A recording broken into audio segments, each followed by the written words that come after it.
Өнгөрсөн онд банкны бэлэн бусад төлбөрийн үйлчлэгийг ашиглан хууль бусаар 835 сая төгрөгийн хохирол учруулсан байна. Энэ нь олон улсын болоод дотоодын төлбөрийн картыг хуурамчаар үйлдэх, эсвэл хулгайн картаар гүйлгээ хийх зэргээр үйлдэгдсэн байх юм.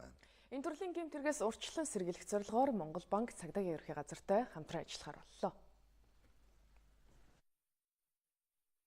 2014 он нийтдээ 1337 удаагийн үйлдэлээр 851 сая төгрөг хууль бусаар алдаж байсан бол 2015 онд 616 удаагийн үйлдэлээр 314 сая төгрөг, 16 онд 498 удаагийн үйлдэлээр 835 сая төгрөгийн хохирол учруулжээ.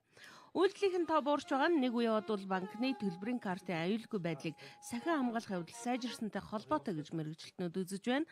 За гэхдээ богино хугацаагаар Монгол улсад зорчихдоо олон улсын төлбөрийн картыг хуурамчаар үйлдэн ашиглах гэмтэрэг удаа дараа бүртгэгдэж байгаа нь банкны системийнхний төдийгүй цагдаагийн байгууллагын анхаарлаа хандуулах болсон гол шалтгаан юм а. Тиймээс өнөөдөр цагдаагийн ерөнхий газрын дарга тэргүүн комиссар Инхтүр Монгол банкны ерөнхийлөгч Баярцаахан нар энэ төрлийн гэмтэргээс урьдчилан сэргийлэх хамтын ажиллагааны санамж бичигт гар үсэг зурлаа. За энэхүү санамж бичгийн хүрээнд с ижигтэй гүйлгээний талаар мэдээлэл солилцох санг үүсгэж хамтран ажиллах юм байна. Гэхдээ энэ төрлийн гэмтэргээс урьдчилан сэргийлж болох хамгийн оновчтой арга бол иргэд картаар үйлчлэгч байгууллагууд өөрсдөө хяналтаа сайжруулах явдал юм а гэж Монгол банкны зүгээс мэдээлж байна. Иргэн бол заавалчгүй нууц кодоо өөрөө өгчөөч тэр картаараа гүйлгээ хийх ёстой. За тэр шаардлагыг ч бас тавьдаг.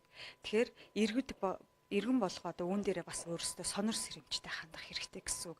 Картаар үйлчилгээ үзүүлж байгаа байгууллагууд ч маань ч гэсэн тэр хуурамч картаар үйлчилгээ авж байгаа тохиолдол өөрсдөө хохирох учраас иргэнийхээ мэдээллийг заавалчгүй авч явах ёстой.